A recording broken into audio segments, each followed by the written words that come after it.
Dwight Lyman Moody, o célebre ganhador de almas, 1837-1899. Tudo aconteceu durante uma das famosas campanhas de Moody e Sankey para salvar almas. A noite de uma segunda-feira tinha sido reservada para um discurso dirigido aos materialistas. Carlos Bradlaugh, campeão do ceticismo, então no zênite da fama, ordenou que todos os membros dos clubes que fundara assistissem à reunião. Assim, cerca de 5.000 homens, resolvidos a dominar o culto, entraram e ocuparam todos os bancos. Moody pregou sobre o texto: a rocha deles não é como a nossa rocha, sendo os nossos próprios inimigos os juízes.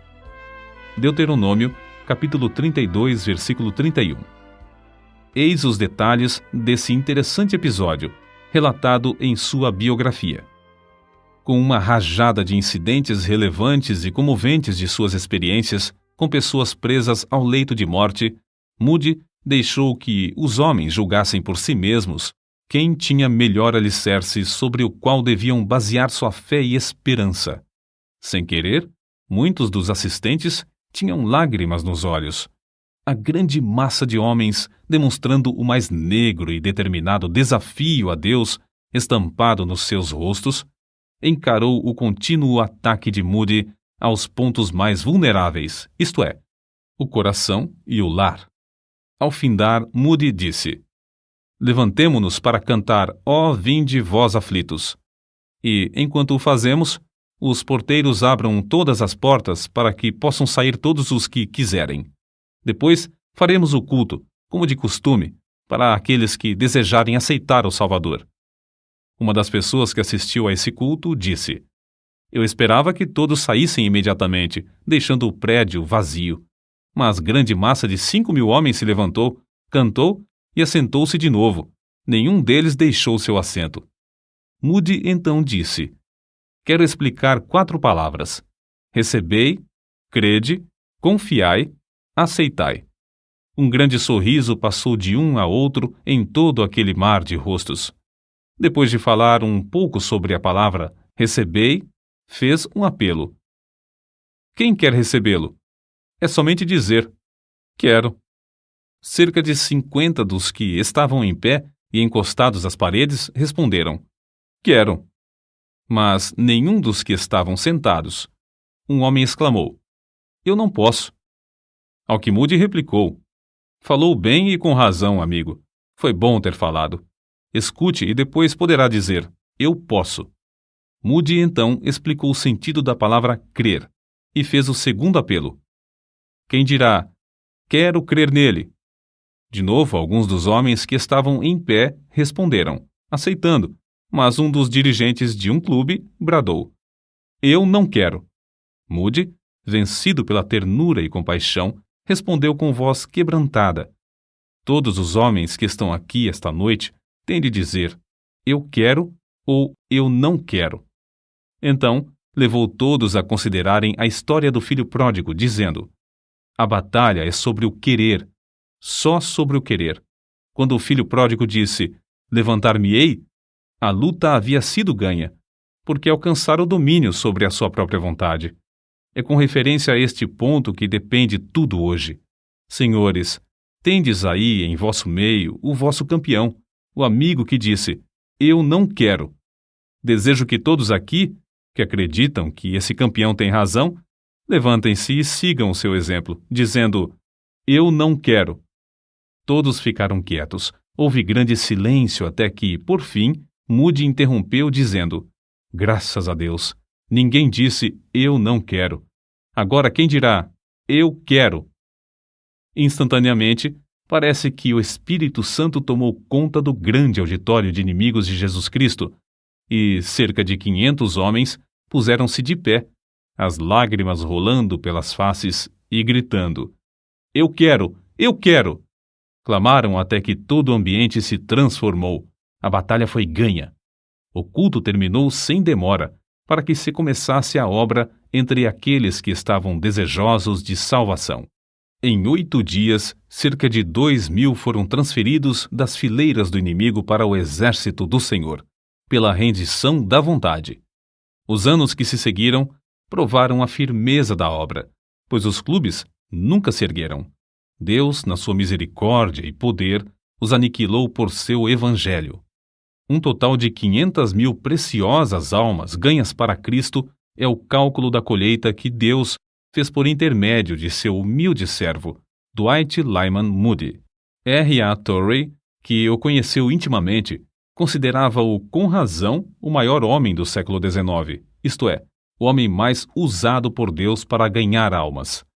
Não é exagero dizer que, hoje em dia, muitas décadas depois de sua morte, os crentes se referem ao seu nome mais do que a qualquer outro nome depois dos tempos dos apóstolos. Que ninguém julgue, contudo, que Dwight Lyman Moody era grande em si mesmo ou que tinha oportunidades que os demais não têm. Seus antepassados eram apenas lavradores que viveram por 7 gerações, ou 200 anos, no Vale do Connecticut, nos Estados Unidos. Dwight nasceu a 5 de fevereiro de 1837, de pais pobres, o 6º entre 9 filhos. Quando era ainda pequeno, seu pai faleceu, e os credores tomaram conta do que ficou, deixando a família destituída de tudo, até da lenha para aquecer a casa em tempo de intenso frio. Não há história que comova e inspire tanto quanto a daqueles anos de luta da viúva, mãe de Dwight. Poucos meses depois da morte de seu marido, nasceram-lhe gêmeos, e o filho mais velho tinha apenas 12 anos. O conselho de todos os parentes foi que ela entregasse a prole para outros criarem, mas com invencível coragem e santa dedicação a seus filhos, ela conseguiu criar todos os 9 no próprio lar. Guarda-se ainda, como tesouro precioso, sua Bíblia com as palavras de Jeremias capítulo 49, versículo 11, sublinhadas. Deixa os teus órfãos, eu os conservarei em vida, e confiem em mim, tuas viúvas. Pode-se esperar outra coisa a não ser que os filhos ficassem ligados à mãe e que crescessem para se tornarem homens e mulheres que conhecessem o mesmo Deus que ela conhecia? Assim se expressou Dwight, ao lado do ataúde de sua mãe, quando ela faleceu com a idade de 90 anos. Se posso conter-me, quero dizer algumas palavras. É grande honra ser filho de uma mãe como ela. Já viajei muito, mas nunca encontrei alguém como ela. Ligava a si seus filhos de tal maneira que representava um grande sacrifício para qualquer deles afastar-se do lar. Durante o primeiro ano, depois que meu pai faleceu, ela adormecia todas as noites chorando. Contudo, estava sempre alegre e animada na presença dos filhos. As saudades serviam para chegá-la mais perto de Deus. Muitas vezes eu me acordava e ela estava orando, às vezes chorando. Não posso expressar a metade do que desejo dizer. Aquele rosto, como é querido! Durante 50 anos não senti gozo maior do que o gozo de voltar a casa. Quando estava ainda a 75 quilômetros de distância, já me sentia tão inquieto e desejoso de chegar que me levantava do assento para passear pelo carro até o trem chegar à estação. Se chegava depois de anoitecer, sempre olhava para ver a luz na janela da minha mãe. Senti-me tão feliz esta vez por chegar a tempo de ela ainda me reconhecer. Perguntei-lhe: Mãe, me conhece? Ela respondeu: Ora, se eu te conheço. Aqui está sua Bíblia. Assim gasta, porque é a Bíblia do lar. Tudo o que ela tinha de bom veio deste livro. E foi dele que nos ensinou. Se minha mãe foi uma bênção para o mundo, é porque bebia desta fonte. A luz da viúva brilhou do outeiro durante 50 anos. Que Deus a abençoe, mãe. Ainda a amamos. Adeus, por um pouco, mãe. Ao contemplar o êxito de Dwight Lyman Moody, somos constrangidos a acrescentar: quem pode calcular as possibilidades de um filho criado num lar onde os pais amam sinceramente ao Pai Celestial, a ponto de chamar diariamente todos os filhos para escutarem a sua voz na leitura da Bíblia e reverentemente clamarem a ele em oração? Todos os filhos da viúva Moody assistiam aos cultos nos domingos e levavam merenda para passar o dia inteiro na igreja.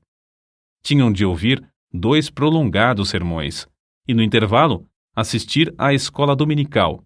Dwight, depois de trabalhar a semana inteira, achava que sua mãe exigia demais, obrigando-o a assistir aos sermões, os quais não compreendia, mas, por fim, chegou a ser agradecido a essa boa mãe pela dedicação nesse sentido.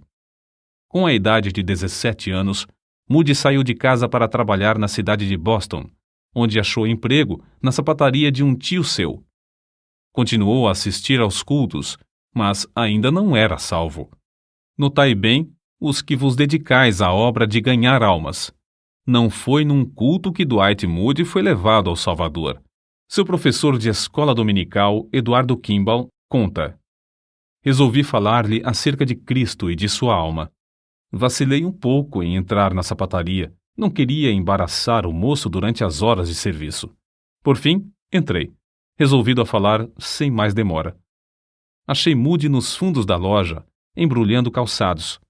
Aproximei-me logo dele e, colocando a mão sobre seu ombro, fiz o que depois parecia-me um apelo fraco, um convite para aceitar a Cristo.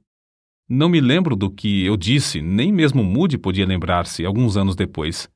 Simplesmente falei do amor de Cristo para com ele, e o amor que Cristo esperava dele de volta. Parecia-me que o moço estava pronto para receber a luz que o iluminou naquele momento, e lá nos fundos da sapataria entregou-se a Cristo. Na história dos crentes, através dos séculos, não há crente que fosse, no zelo, menos remisso, e no espírito, mais fervoroso em servir ao Senhor, desde a conversão até o dia da morte, do que Moody de Northfield. Quantas vezes depois o Sr. Kimball dava graças a Deus por não ter sido desobediente à visão celestial. Qual teria sido o resultado se não tivesse falado ao moço naquela manhã na sapataria? Era costume das igrejas daquela época alugarem os assentos.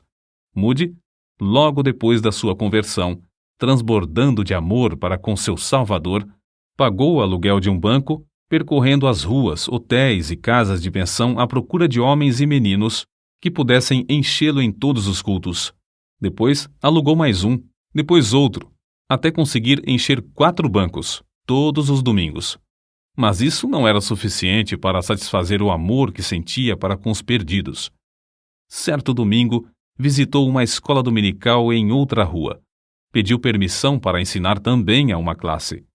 O dirigente respondeu: há 12 professores e 16 alunos, porém, o senhor pode ensinar todos os alunos que conseguir trazer à escola. Foi grande a surpresa de todos quando Moody, no domingo seguinte, entrou com 18 meninos da rua, sem chapéu, descalços e de roupa suja e esfarrapada, mas, como ele disse, todos com uma alma para ser salva. Continuou a levar cada vez mais alunos à escola até que, alguns domingos depois, no prédio não cabiam mais. Então, resolveu abrir outra escola em outra parte da cidade. Moody não ensinava, mas arranjava professores, providenciava o pagamento do aluguel e de outras despesas. Em poucos meses, essa escola veio a ser a maior da cidade de Chicago. Não julgando conveniente pagar outros para trabalhar no domingo, Moody, cedo pela manhã, tirava as pipas de cerveja, outros ocupavam o prédio durante a semana. Varria e preparava tudo para o funcionamento da escola. Depois, então, saía para convidar alunos. Às 14 horas, quando voltava de fazer os convites, achava o prédio repleto de alunos. Depois de findar as aulas na escola, ele visitava os ausentes e convidava cada aluno para ouvir a pregação à noite. No apelo, após o sermão, os interessados eram convidados a ficar para um culto especial, no qual tratavam individualmente com todos. Moody também participava dessa colheita de almas. Antes de findar o ano, 600 alunos, em média, assistiam à escola dominical, divididos em 80 classes. Em seguida, a assistência subiu a 1.000 e, às vezes, ia a 1.500. O êxito de Moody na escola dominical atraiu a atenção de outros que se interessavam pelo mesmo trabalho. De vez em quando, era convidado a participar das grandes convenções das escolas dominicais. Certa vez, depois de Moody haver falado numa convenção, Um orador censurou-o severamente por não saber dirigir-se a um auditório. Moody foi para a frente e, depois de explicar que reconhecia não ser instruído, agradeceu ao ministro por ter mostrado seus defeitos e pediu-lhe que orasse a Deus para que o ajudasse a fazer o melhor que pudesse. Ao mesmo tempo que Moody se aplicava à escola dominical com tais resultados, esforçava-se também no comércio, todos os dias. O grande alvo da sua vida era vir a ser um dos principais comerciantes do mundo, um multimilionário. Não tinha mais de 23 anos e já havia conseguido juntar $7.000. Mas seu Salvador tinha um plano ainda mais nobre para seu servo. Certo dia, um dos professores da escola dominical entrou na sapataria onde Moody negociava. Informou de que estava tuberculoso e que, desenganado pelo médico, resolvera voltar para Nova York e aguardar a morte. Confessou-se muito perturbado, não porque tinha de morrer, mas porque até então não conseguira levar ao Salvador nenhuma das moças da sua classe de escola dominical. Moody, profundamente comovido, sugeriu que visitassem juntos as moças em suas casas, uma por uma. Ao visitarem uma, o professor falou-lhe seriamente acerca da salvação da sua alma. A moça deixou seu espírito leviano e começou a chorar, entregando-se ao Salvador. Todas as outras moças que foram visitadas naquele dia fizeram o mesmo. Passados 10 dias, o professor foi novamente à sapataria. Com grande gozo informou a Moody que todas as moças se haviam entregado a Cristo. Resolveram então convidar todas para um culto de oração e despedida na véspera da partida do professor para Nova York. Todos se ajoelharam e Moody, depois de fazer uma oração, estava para se levantar quando uma das moças começou também a orar.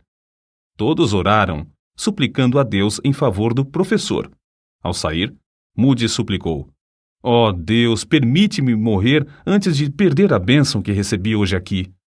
Moody, mais tarde, confessou: "Eu não sabia o preço que tinha de pagar como resultado de haver participado na evangelização individual das moças. Perdi todo o jeito de negociar. Não tinha mais interesse no comércio. Experimentara um outro mundo e não mais queria ganhar dinheiro. Oh, delícia de levar uma alma das trevas deste mundo à gloriosa luz e liberdade do Evangelho." Então, não muito depois de casar-se, com a idade de 24 anos, Moody deixou um bom emprego cujo salário era de $5.000 por ano, um salário fabuloso naquele tempo, para trabalhar todos os dias no serviço de Cristo, sem ter promessa de receber um único cêntimo. Depois de tomar essa resolução, apressou-se a ir à firma B.F. Jacobs e Companhia, onde, muito comovido, anunciou: "Já resolvi empregar todo o meu tempo no serviço de Deus." "Como vai manter-se?" "Ora, Deus me suprirá de tudo, se Ele quiser que eu continue, e continuarei até ser obrigado a desistir." É muito interessante notar o que ele escreveu não muito depois, a seu irmão Samuel. "Caro irmão, as horas mais alegres que já experimentei na terra foram as que passei na obra da escola dominical. Samuel, arranja uma classe de moços perdidos, leva-os à escola dominical, pede a Deus sabedoria e instrui-os no caminho da vida eterna." Ao mesmo tempo em que Moody descrevia sua alegria, foi obrigado a deixar a pensão, a alimentar-se mais simplesmente e a dormir num dos bancos do salão. Acerca de seu desprendimento ao dinheiro, R.A. Torrey fez esta observação: "Ele, Moody, disse-me que, se tivesse aceitado lucros provenientes da venda dos inários por ele publicados, eles somariam $1 milhão. Porém, Moody recusou-se a tocar naquele dinheiro, embora por direito fosse seu. Numa certa cidade visitada por Moody nos últimos dias de sua vida, estando eu em sua companhia, foi publicamente anunciado que ele não aceitaria qualquer recompensa por seus serviços. O fato era que ele quase não tinha outros meios de sustento, senão aquilo que recebia nas suas conferências. Não desejava métodos sensacionais, mas usou os mesmos métodos humildes até o fim da vida. Sermão dirigido direto aos ouvintes, Aplicação prática da mensagem do Evangelho à necessidade individual. Solos cantados sob a unção do Espírito. Apelo para que o perdido se entregasse imediatamente. Uma sala ao lado para onde levava os que se achavam em dificuldades em aceitar a Cristo. Estímulo a que os salvos trabalhassem entre os interessados e recém-convertidos. 1 hora de oração ao meio-dia, diariamente, e cultos que duravam dias inteiros. O próprio Moody afirmou: se estamos cheios do Espírito e de poder, um dia de serviço com poder vale mais do que 1 ano de serviço sem esse poder. Se estamos cheios do Espírito, ungidos, nossas palavras alcançarão os corações do povo. Na Inglaterra, as cidades de York, Sunderland, Bishop, Auckland, Carlisle e Newcastle foram vivificadas como nos dias de Whitefield e Wesley. Na Escócia, em Edimburgo, os cultos se realizaram no maior edifício e a cidade inteira ficou comovida. Em Glasgow, a obra começou com uma reunião de professores da escola dominical, a qual assistiram mais de 3.000 pessoas. O culto da noite foi anunciado para as 18h30, mas muito antes da hora marcada, o grande edifício ficou repleto, e a multidão que não pôde entrar foi levada para as 4 igrejas mais próximas. Essa série de cultos transformou radicalmente a vida diária do povo. Na última noite, Sankey cantou para 7.000 ouvintes que estavam dentro do edifício, e Moody, sem poder entrar no auditório, subiu numa carruagem e pregou para as 20.000 pessoas que se achavam congregadas do lado de fora. O coral cantou os hinos de cima de um galpão. Em um só culto, mais de 2.000 pessoas responderam ao apelo para se entregarem definitivamente a Cristo. Durante o verão, pregou em Aberdeen, Montrose, Brechin, Forfar, Huntly, Inverness, Arbroath, Fan, Nairn, Elgin, Ferris, Grantown, Keith, Rothesay e Campbellton. Muitos milhares assistiam a todos os cultos. Na Irlanda, Moody pregou nos maiores centros com os mesmos resultados, como na Inglaterra e Escócia. Os cultos em Belfast continuaram durante 40 dias. O último culto foi reservado para os recém-convertidos, que só podiam ter ingresso por meio de bilhetes, concedidos gratuitamente. A essa reunião estiveram presentes 2.300 pessoas. Belfast fora o centro de vários avivamentos, mas todos concordam em que nunca houvera um avivamento antes desse com resultados tão permanentes. Depois da campanha na Irlanda, Moody e Sankey voltaram à Inglaterra e dirigiram cultos inesquecíveis em Sheffield, Manchester, Birmingham e Liverpool. Durante muitos meses, os maiores edifícios dessas cidades ficaram superlotados de multidões desejosas de ouvir a apresentação clara e ousada do Evangelho, por um homem livre de todo interesse e ostentação. O poder do Espírito manifestou-se em todos os cultos, produzindo resultados que permanecem até hoje. O itinerário de Moody e Sankey na Europa findou-se após 4 meses de cultos em Londres. Moody pregava alternadamente em 5 centros, e cada um deles foram realizados 60 cultos, com exceção de Victoria Hall, 45 cultos. Os números da assistência nos servem para compreender algo da grandeza dessa obra durante esse período. Agricultural Hall, 720.000 pessoas, Balroad Hall, 600.000 presentes, Camberwell Hall, 480.000, Haymarket Opera House, 330.000 ouvintes, e Victoria Hall, 400.000. Vale acrescentar aqui o seguinte: as diferenças entre as denominações quase desapareceram. Pregadores de todas as igrejas cooperavam numa plataforma comum para a salvação dos perdidos. Abriram-se de novo as Bíblias e houve um grande interesse pelo estudo da Palavra de Deus. Quando Moody saiu dos Estados Unidos em 1873, era conhecido apenas em alguns estados, e tinha fama apenas como obreiro da escola dominical e da Associação Cristã de Moços. Mas quando voltou da campanha da Inglaterra em 1875, já era conhecido como o mais famoso pregador do mundo. Contudo, continuou o mesmo humilde servo de Deus. Foi assim que uma pessoa que o conhecia intimamente descreveu sua personalidade. Creio que era a pessoa mais humilde que jamais conheci. Ele não fingia humildade. No íntimo do seu coração, rebaixava-se a si mesmo e superestimava os outros. Ele engrandecia outros homens e, sempre que possível, arranjava para que eles pregassem. Fazia tudo para não aparecer. Ao chegar novamente aos Estados Unidos, Moody recebeu convites para pregar, vindos de todas as partes do país. Sua primeira campanha, em Brooklyn, foi um modelo para todas as outras. As denominações cooperavam. Alugaram um prédio que comportava 3.000 pessoas. O resultado foi uma grande e permanente obra. Durante um período de 20 anos, ele dirigiu campanhas com grandes resultados nas maiores cidades dos Estados Unidos, Canadá e México. Em diversos lugares, as campanhas duraram até 6 meses.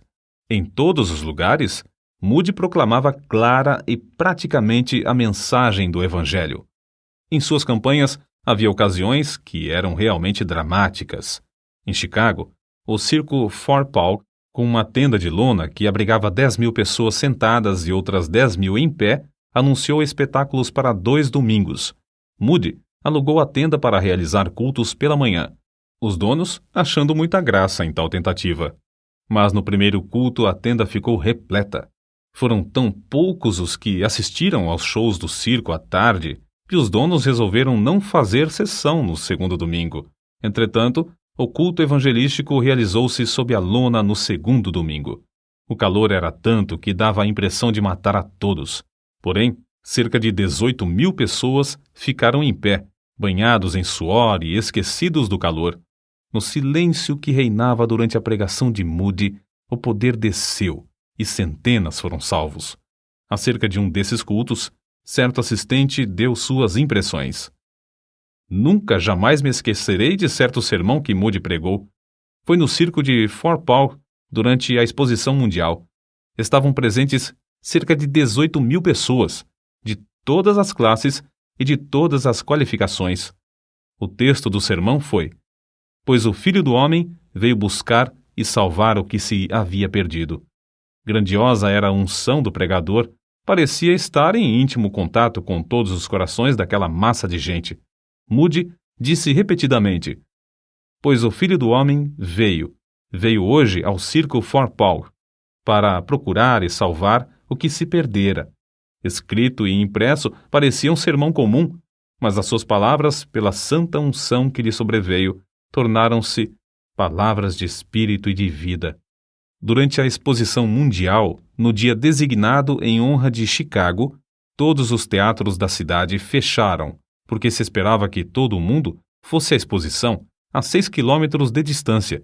Porém, Moody alugou o Central Music Hall e R.A. Torrey testificou que a assistência era tão grande que ele só conseguiu entrar por uma janela dos fundos do prédio.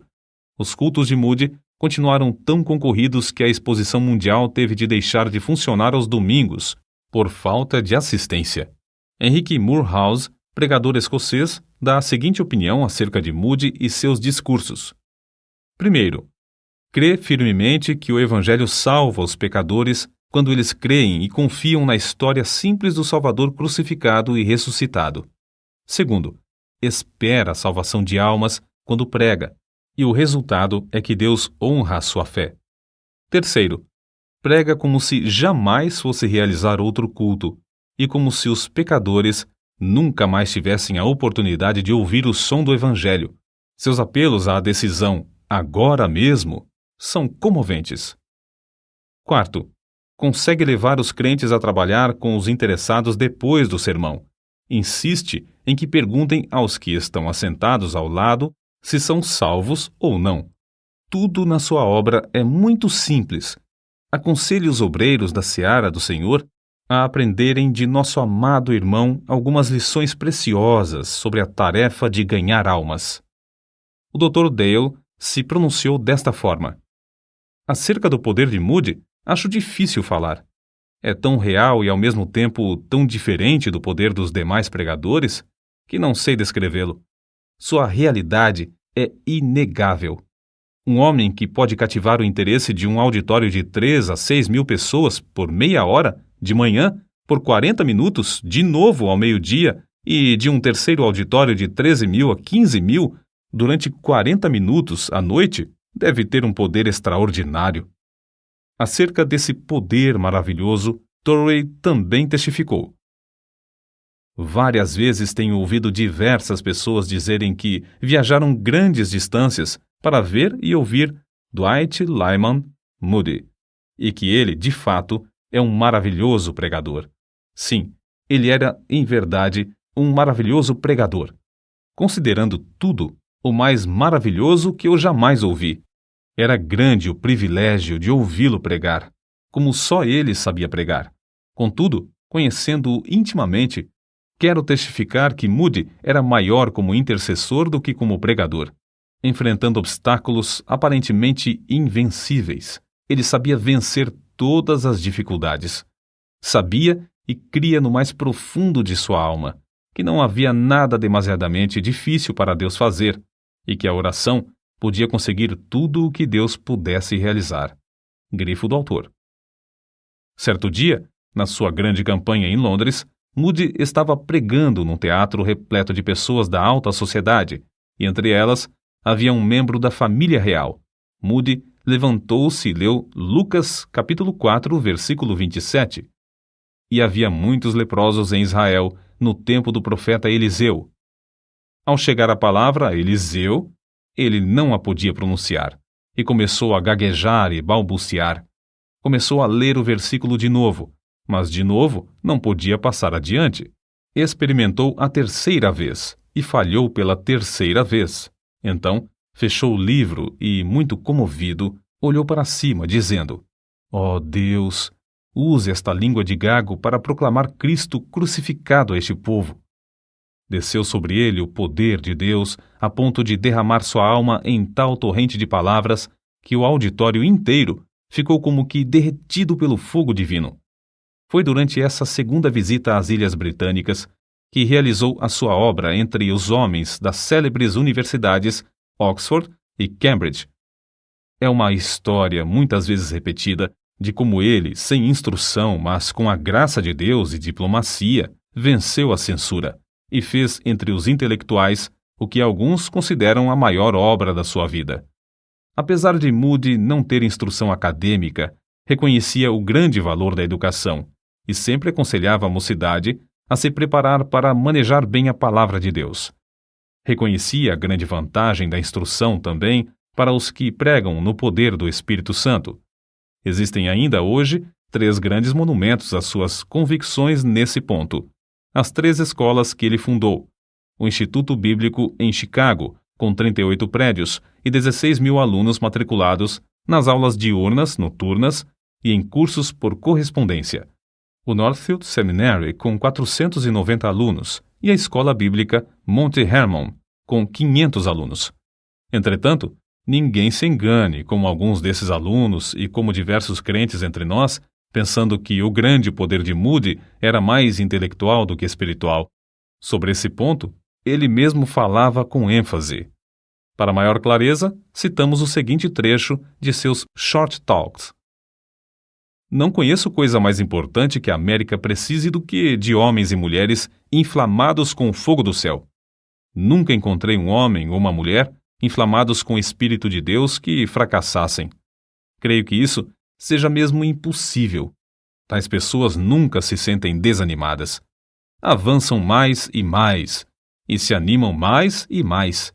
Amados, se não tendes essa iluminação, resolvei adquiri-la e orai: ó Deus, ilumina-me com o teu Espírito Santo. Nos registros de R.A. Torrey, podemos ver nitidamente como era o espírito dessas escolas que fundou. Moody costumava escrever-me antes de iniciar uma nova campanha, dizendo: pretendo dar início ao trabalho no lugar tal e em tal dia. Peço-lhe que convoque os estudantes para um dia de jejum e oração. Eu lia essas cartas aos estudantes e lhes dizia: Moody deseja que tenhamos um dia de jejum e oração para pedir, primeiramente, as bênçãos divinas sobre nossas próprias almas e nosso trabalho. Muitas vezes, ficávamos ali, na sala de aula, até alta noite, ou mesmo até a madrugada, clamando a Deus, porque Moody nos exortava a esperar até que recebêssemos a bênção. Quantos homens e mulheres não tenho eu conhecido, cujas vidas e caráter foram transformados por aquelas noites de oração? E quantos têm conseguido grandes coisas em muitas terras como resultado daquelas horas gastas em súplicas a Deus? Até o dia da minha morte, não poderei esquecer-me de 8 de julho de 1894. Era o último dia da Assembleia dos Estudantes de Northfield. Às 15 horas, reunimos-nos em frente à casa da progenitora de Moody. Havia 456 pessoas em nossa companhia. Depois de andarmos alguns minutos, Moody achou que podíamos parar. Nós nos sentamos nos troncos de árvores caídas, em pedras ou no chão. Moody, então, franqueou a palavra, dando licença para qualquer estudante expressar-se. Uns 75 deles, um após outro, levantaram-se dizendo: Eu não pude esperar até às 15 horas, mas tenho estado sozinho com Deus desde o culto de manhã e creio que posso dizer que recebi o batismo com o Espírito Santo. Ouvindo o testemunho desses jovens, Moody sugeriu o seguinte: Moços, por que não podemos nos ajoelhar aqui, agora, e pedir que Deus manifeste em nós o poder do Espírito de um modo especial, como fez aos apóstolos no dia de Pentecostes? E ali, na montanha, oramos. Na subida, tínhamos notado como se iam acumulando nuvens pesadas. No momento em que começamos a orar, principiou a chuva a cair sobre os grandes pinheiros e sobre nós. Porém, houve uma outra qualidade de nuvem que havia 10 dias estava se acumulando sobre a cidade de Northfield. Uma nuvem cheia da misericórdia, da graça e do poder divino, de sorte que, naquela hora, parecia que nossas orações bombardeavam essas nuvens, fazendo descer sobre nós, em grande poder, a virtude do Espírito Santo. Homens e mulheres, eis o que todos nós carecemos: o batismo com o Espírito Santo. As anotações de R. A. Torrey também dão conta de como Moody era mesmo um estudante incansável.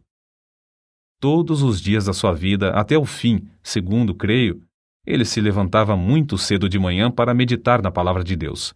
Costumava deixar sua cama às 4 horas da madrugada, mais ou menos, para estudar a Bíblia. Um dia ele me disse: Para estudar, preciso me levantar antes que as outras pessoas acordem. Ele se fechava num quarto afastado do resto da família, sozinho com a sua Bíblia e com o seu Deus. Pode-se falar em poder, porém, ai do homem que negligenciar o único livro dado por Deus, que serve de instrumento por meio do qual ele dá e exerce seu poder. Um homem pode ler inúmeros livros e assistir a grandes convenções. Pode promover reuniões de oração que duram noites inteiras, suplicando o poder do Espírito Santo, mas se tal homem não permanecer em contato íntimo e constante com um único livro, a Bíblia, não lhe será concedido o poder. Se já tem alguma força, não conseguirá mantê-la, senão pelo estudo diário, sério e intenso desse livro. Tudo no mundo tem de findar. Chegou o tempo também para Dwight Lyman Moody findar o seu ministério aqui na Terra. Em 16 de novembro de 1899, no meio de sua campanha em Kansas City, com auditórios de 15.000 pessoas, pregou seu último sermão. É provável que soubesse que seria o último. Certo é que seu apelo era ungido com poder vindo do alto, e centenas de almas foram ganhas para Cristo. Para a nação, a sexta-feira, 22 de dezembro de 1899, foi o dia mais curto do ano, mas para Dwight Lyman Moody foi o dia que clareou, foi o começo do dia que nunca findará. Às 6 horas da manhã, dormiu um ligeiro sono. Então, os seus queridos ouviram-no dizer em voz clara: Se isto é a morte, não há nenhum vale. Isto é glorioso. Entrei pelas portas e vi as crianças, 2 de seus netos já falecidos. A terra recua, o céu se abre perante mim. Deus está me chamando. Então virou-se para sua esposa, a quem ele queria mais do que a todas as pessoas, depois de Cristo, e disse: Tu tens sido para mim uma boa esposa. No singelo culto fúnebre, Torrey, Scofield, Sankey e outros falaram à grande multidão comovida. Depois, o ataúde foi levado pelos alunos da escola bíblica Monte Hermon a um lugar alto que ficava próximo, chamado Round Top. 3 anos depois, a fiel serva de Deus, Emma Moody, sua esposa, também dormiu em Cristo e foi enterrada ao lado do marido no mesmo alto, onde permanecerão até o glorioso dia da ressurreição. Contemplemos de novo, por um momento, a vida extraordinária desse grande ganhador de almas. Quando o jovem Moody chorava sob o poder do alto na pregação do jovem Spurgeon, foi inspirado a exclamar: se Deus pode usar Spurgeon, Ele me pode usar também. A biografia de Moody é a história de como ele vivia completamente submisso a Deus. Para esse fim, R.A. Torrey disse: o primeiro fator por cujo motivo Moody foi instrumento tão útil nas mãos de Deus é que ele era um homem inteiramente submisso à vontade divina. Cada grama daquele corpo de 127 quilos pertencia ao Senhor. Tudo o que ele era e tudo o que tinha pertencia inteiramente a Deus. Se nós, tu e eu, ouvinte, queremos ser usados por Deus, temos de nos submeter a Ele absolutamente e sem reservas.